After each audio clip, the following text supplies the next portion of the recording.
Thank you for tuning in. Stuart, the Unrepentant Atheist, and here I am with my weekly program, which is a compilation of reviews of calls from the Atheist Experience and the Line shows that went out yesterday on the 20th of November. Now, just to preface this by saying that I've made notes on all the calls and I'll be going through. It may be a bit disjointed at times. There may be some pauses. I may be reading from my notes. If that's not for you, then obviously move on to another channel. So let's get going. First of all, Atheist Experience, and we've got Forrest, Valkai, and Christy Powell. So Forrest is a regular, and Christy, I'm not too sure if I've seen him before. So first of all, Jay's call. So I'm not doing all the calls. I'm only doing a selection of those that I found interesting. I'm ignoring calls from atheists more or less, and anything really which is not really too much on topic. So Jay's call, and he called in to ask, why do atheists need to tell people God isn't real all the time? We've seen calls similar to this in the past, where people call in and say, well, okay, be an atheist, but why make a big show about it? So we've seen these calls before. And so Forrest said quite reasonably that they want to remove the stigma from atheism, that there are people who are leaving religion, coming to atheism, and they're afraid to come out. They want these people to know that there are other atheists out there to encourage them, and so that they don't feel alone, and so that they feel support. Moreover, Forrest said that he's an anti-theist, so he actually believes that the message of theism is actually a harmful thing and is a horrible thing as well. He actually said that when you see bumper stickers which say Jesus loves you, that sounds good, but the reality of it is that it's a very conditional love, and it's a horrible love because it's contingent on you accepting the propositions of the religion and of accepting Jesus. And if you don't accept Jesus, then you're going to burn in hell. And what kind of love is that? So either you accept that Jesus exists and that he's the savior, or you're going to burn in hell. And for that reason, the bumper stickers which say Jesus loves you, it's trying to draw you into a religion which actually has no evidential basis, but is harmful, hypocritical, two-faced, false, and what is behind it is the assumption that everybody is really horrible, everybody is sinful, and in order to cleanse yourself of this sin, you have to believe in Jesus. And if you don't believe in Jesus, you're going to burn in hell. So this is the reason that Forrest gave for all this, for why atheists are actually telling people that God is not real. He did not expand and say, well, we're not saying that God is not real. We're just saying there's no good evidence to believe in God. He didn't get into that because obviously that would be another rabbit hole to get down. So I was pleased that he kept quite focused on that one. And so Forrest did most of the talking there. This guy came back and he said he obviously had another agenda. And he said, well, we all believe in crazy stuff, don't we? I mean, okay, we believe in Jesus, but you believe in all this woke stuff. Now, he kind of said that under his breath. I caught it. I'm not really sure to what extent the host caught it, but I realized straight away that this guy's potentially got another agenda. And, when people start talking to me about, you're all into this woke kind of thing, I immediately think it's going to be somebody who's anti-trans, homophobic, racist, etc., etc. And so maybe a Trump supporter, whatever. And this thing about we all have our crazy beliefs. You see this strategy so often, particularly with Christians saying, well, can't be certain about anything, and we've all got beliefs, etc., etc. They're trying to equivocate their unsubstantiated beliefs, religious beliefs, with your worldview, in which, if you're a skeptic like I am, you only accept propositions if there's a really good, strong evidential basis for it. But they're trying to say, well, we all believe in crazy stuff, and all beliefs are as valid as each other, which obviously is not the case. But they didn't get into that. I'm just adding that as my own because I could see what his agenda was. But it seemed to me that his real agenda was really political, more so.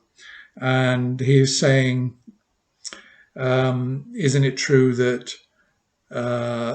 essentially, isn't it true that virtually all atheists are also left wingers? And the host said, well, no, it's not true because there are quite conservative Republican atheists. So, no, it's not kind of black and white issue like that. And also, there are a lot of atheists who are what you might call anti-woke people.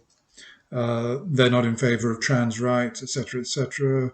They don't believe in abortion, and they would argue for a lot of things that quite hardline fundamental Christians argue for as well. So essentially, as we all know, atheism really is only about rejection of theistic claims, or in my case, lack of a belief in a God.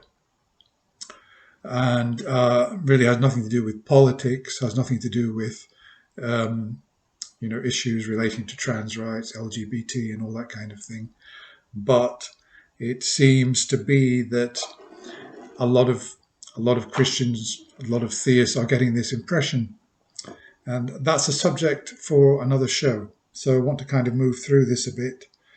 So yeah, he said, "Oh yes, they're generally woke. Atheists are generally woke, aren't they?" And this kind of, they went on to the kind of sex and gender thing, and this is cropping up week after week, and he said, well, can a biological male impregnate a trans female? And so he went down this route, and it was in danger of getting ridiculous.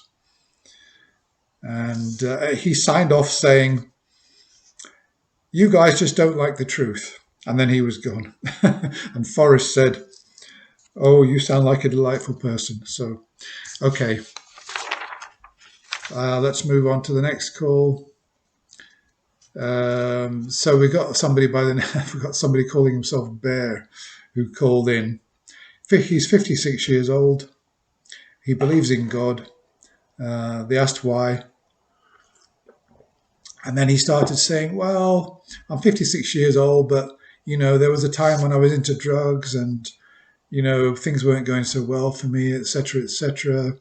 And I like the fact that at this point, Forrest came and said, wait.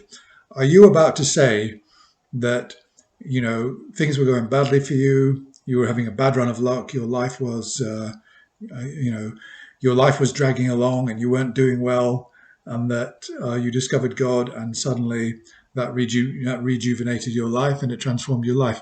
Are you about to tell us one of those stories? Because if so, we've heard it 1,000 times before.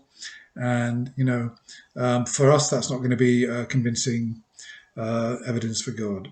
And he said, well, actually, yeah, I was going to say that. And Forrest said, okay, save yourself the time, unless you've got something really specific to tell us. He said, well, and then he suddenly changed his strategy and he said, well, what kind of evidence do we need to get deconverted Christians who've gone over to atheism? What kind of evidence do we need for God to get them back into church? That was his concern. And Christie came in and said, well, actually, you've kind of hit the nail on the head in a roundabout sort of way, although it wasn't what you were intending, because there isn't such evidence. And the reason we're atheists, the reason that people have deconverted from Christianity, is because of lack of evidence. Forrest was saying that he was spiritual. He wasn't like a kind of Christian, but he was it sounds to me like he was a new agey kind of, woo believer. And he recognized in himself at one point that, he was a scientist, that the standards of evidence which he had, the scientific disciplines that he was experts in, he was not applying to these other beliefs that he had on spiritual stuff. And he realized that was inconsistent. And obviously, with time, he applied the same set of rigorous epistemological standards across the board, which I would think would be a reasonable thing. That's my opinion, and that's what I try to do. So that point was quite well made. And then the caller said, he was sort of going off at a bit of a tangent. Oh yeah, he was saying, well, oh yes, because Christy said, well, I'm a therapist, or I have been a therapist, and I've helped people turn their lives around. So if you're telling me that the reason God exists for you is because he turned your life around, I could turn around and say, well, these people who came to me for therapy, they worked through certain problems that they had, and through my therapy, they turned their life around. Does that make me a God? Which I thought was pretty good, actually. But it goes along with the counter argument we've seen on the atheist experience many, many times, where people are not getting the credit for turning their own lives around, and that while joining a Christian community or having an imaginary God on your side might be a catalyst for you improving your life, it could equally happen in many other different kinds of ways, even through just having a lucky charm or something like that, or meeting somebody new in your life who inspires you. And essentially, it's no evidence for God. And he said, well, okay, I kind of accept that because, and then he says God is in charge. The caller says God is in charge of good and bad. So good and bad comes from God. And he's not like he's kind of counting the hits and ignoring the misses. But that's not really what he came on saying. He was going to tell his life story about how God transformed his life. And I don't know, that seemed to me, another kind of dishonest call where he'd sort of been debunked, and then he was saying, oh, well, that's not what I really meant. Rather than saying, something, you're right, I need to go away and think about that. Callers don't understand that when they've been pushed back on an argument, they don't need to suddenly collapse and say, oh, something, you're right, there probably isn't a God. All they've got to say is, that's a pretty good argument. And at this moment, I haven't got a counter to that. So do you mind if I go away and have a think about it? And, I'll see if I can come up with some other argument. And that's fine. And then they can go away, and nobody's asking them to, just because of one argument, to convert on the spot or deconvert on the spot. That's crazy. But I've noticed that a lot of Christians dance around. When they've been pushed back on one thing, they will ignore it and then move on to another thing, or they will try and soften what they were saying or try to change what they were saying. And of course, I've seen it so many times, it shouldn't bother me. And really, it doesn't bother me. I just think, oh, well, here we go again. Another dancing Christian. And he finished off saying he really honestly does want to be sure that what he believes is true. Well, it didn't sound like it to me. Okay, so let's move on. How are we doing? 13 minutes we're on. So I want to get this video done in 30 minutes, no more. Last week was too long. So we got Eric. Eric called in, and we've heard this before. We've heard this before from a famous call from when Matt was on about 12, 13 years ago. Eric says, people don't get sent to hell. They send themselves to hell. I'm not sure whose call it was all those years ago, legendary call. I think it might have been Denise, where she said, you send yourself to hell. God doesn't send you to hell because of the choice you made. And this is effectively what Eric was saying, because you've got a choice. You've got a choice of reward, which is heaven, and punishment, obviously, which is eternal damnation in hell. But it's still a choice. And Forrest came back and said, well, that's not really quite true, because you can't really have a choice if there's a punishment involved.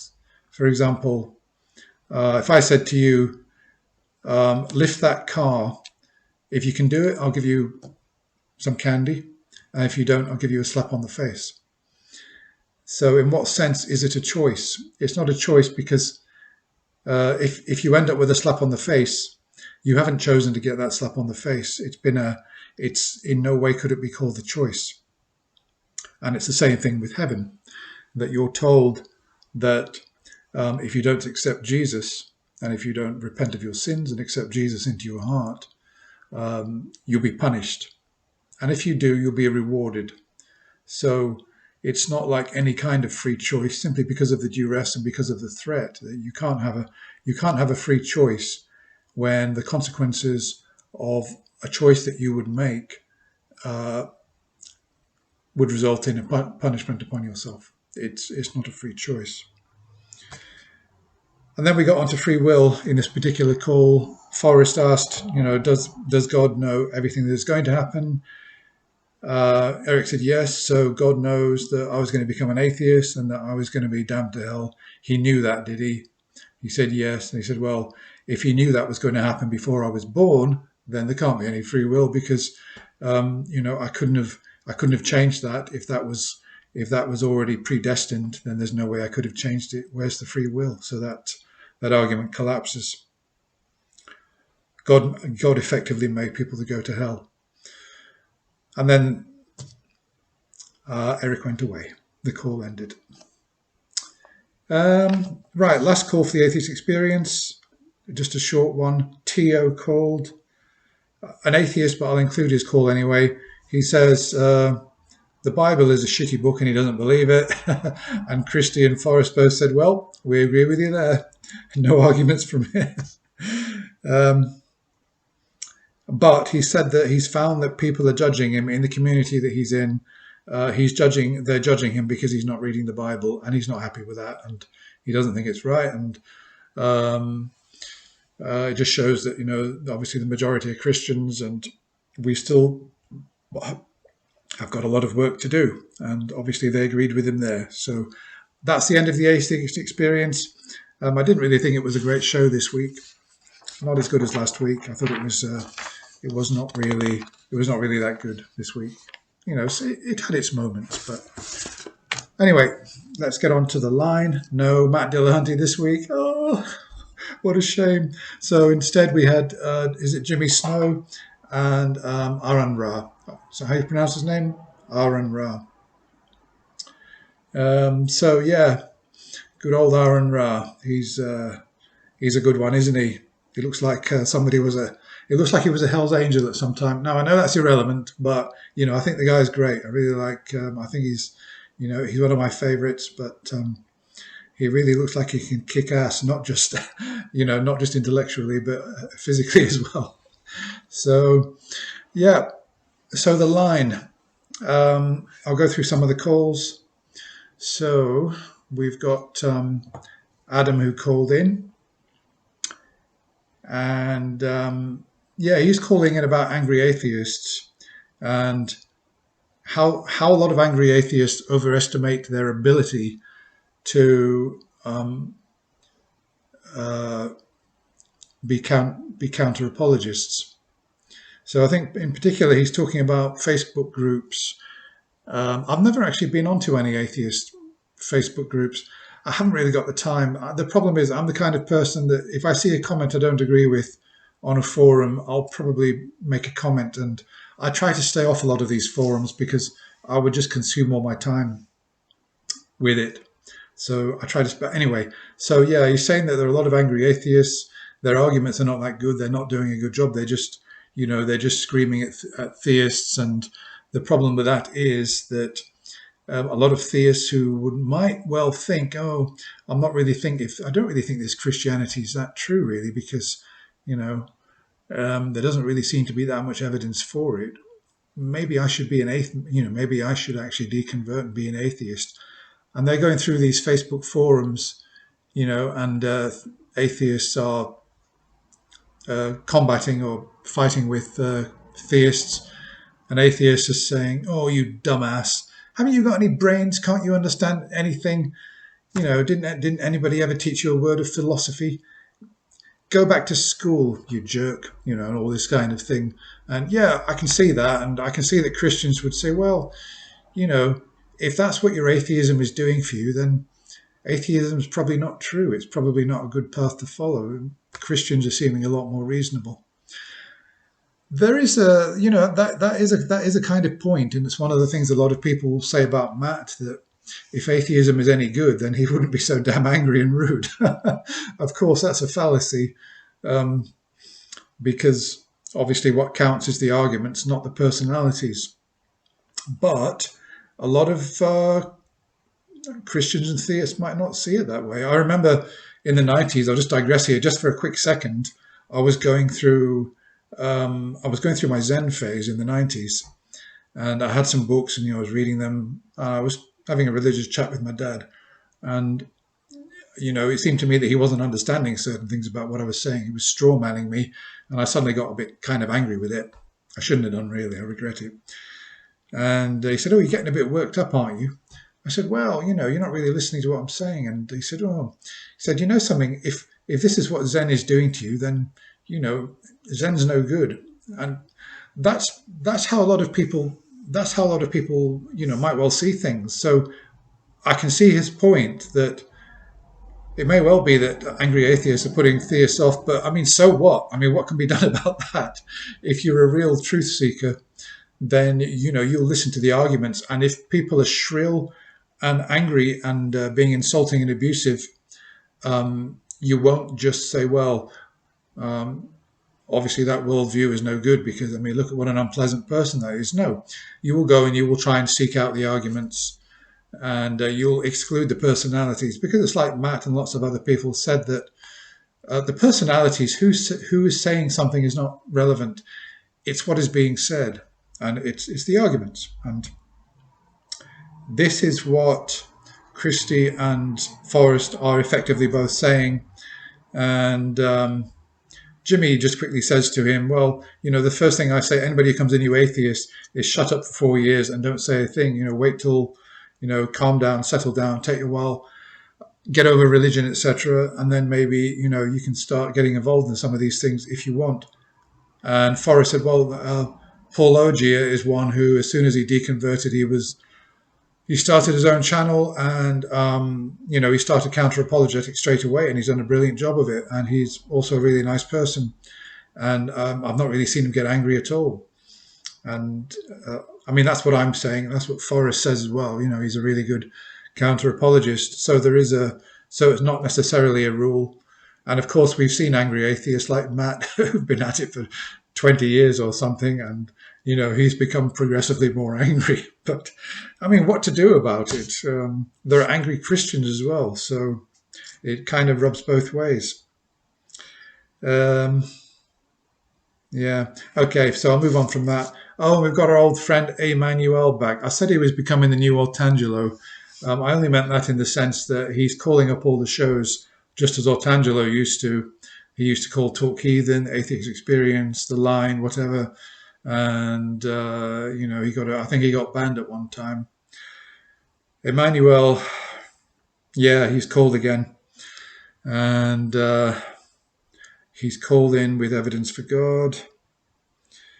And his evidence for God apparently is that at one time in his life he was doing wrong things. Apparently he was watching a lot of porn, and he started going to church. It turned his life around, etc., etc.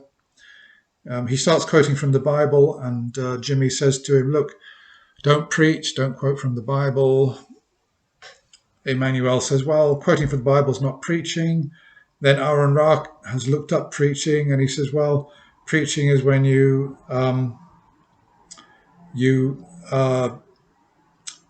one of the definitions is reading out from a theological text to a congregation."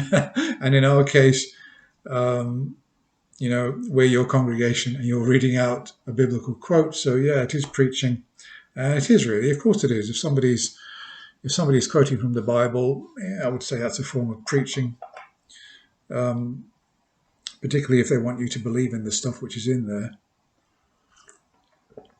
It's not always preaching. You might be quoting from the Bible to disprove a theological point. So, right. So, yeah. So Emmanuel went on, and he said, when they said, "Well, all you're doing is quoting from the Bible, all you're doing is preaching," okay, so God turned your life around, or at least you think he turned your life around, and you think that porn is objectification and that it's immoral. We hold a different view. We think that porn is okay if it's consensual. We think if it's objectification, that could also be okay if it's consensual. So they kind of debunked him there. And then he went on to say, well, there's another reason I believe. And they said, well, what's that? And he said, well, because when I was um, when I was 14, I was very skeptical, and I thought Christianity was made up. But I went back to Christianity because I had this feeling of guilt, and I learned that through Jesus, um, I could clean this guilt from my soul. And he said that he prayed for somebody. He prayed for somebody, and this person that he prayed for said that he saw the Lord. And that's more evidence that for him, there is a God. He also heard a tale about the prodigal son on the radio, and that God could free him from his guilt. So Jimmy said quite cleverly, let me see if I can sum up why you're convinced that there is a God.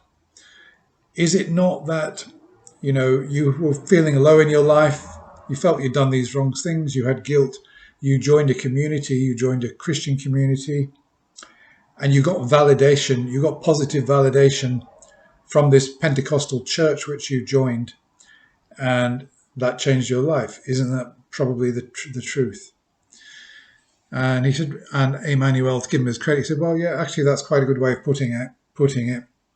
And Jimmy said, yeah, but can't you see that the sales pitch is false?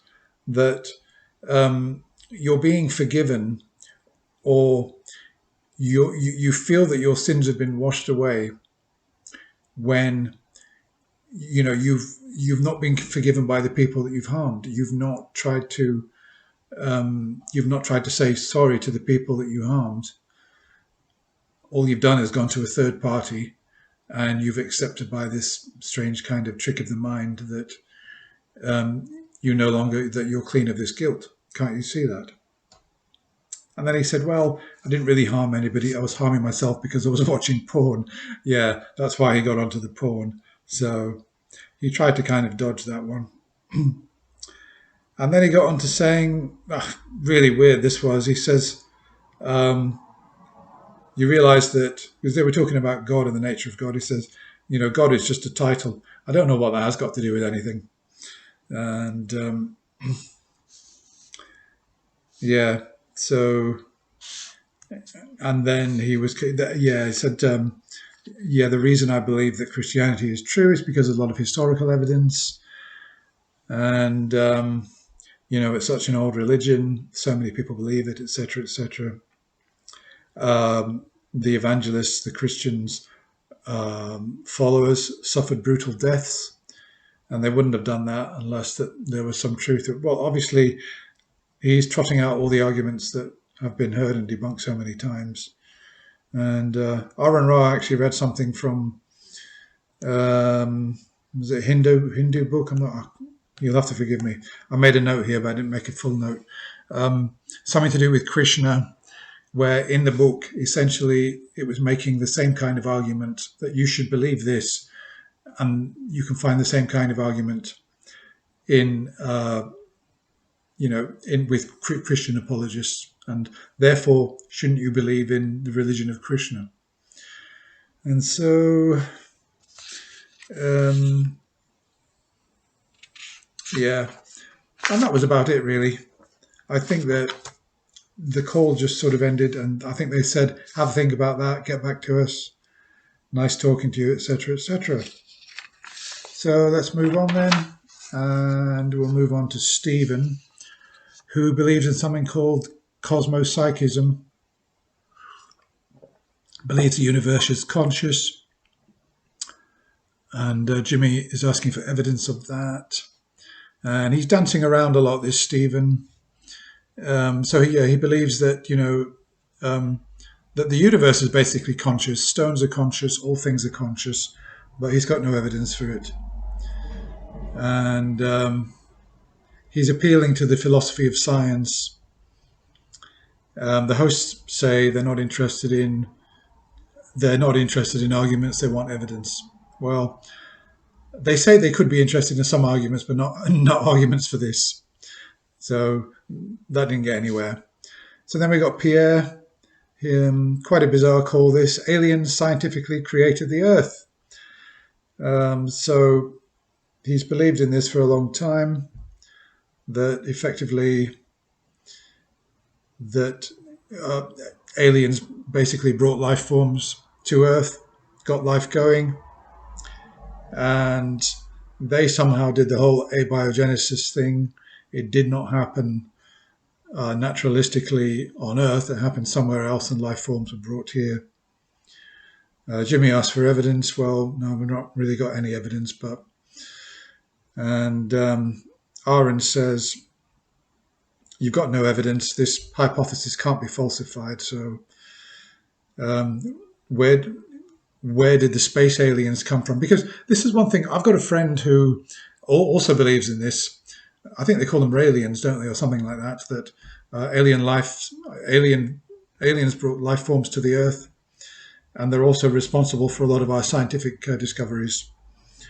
And I mean, for me, as I've said to my friend, okay, so life did not originate on Earth. You're saying that aliens brought it here. Where did life actually originate then in the universe? Because you're just kicking the can down the road.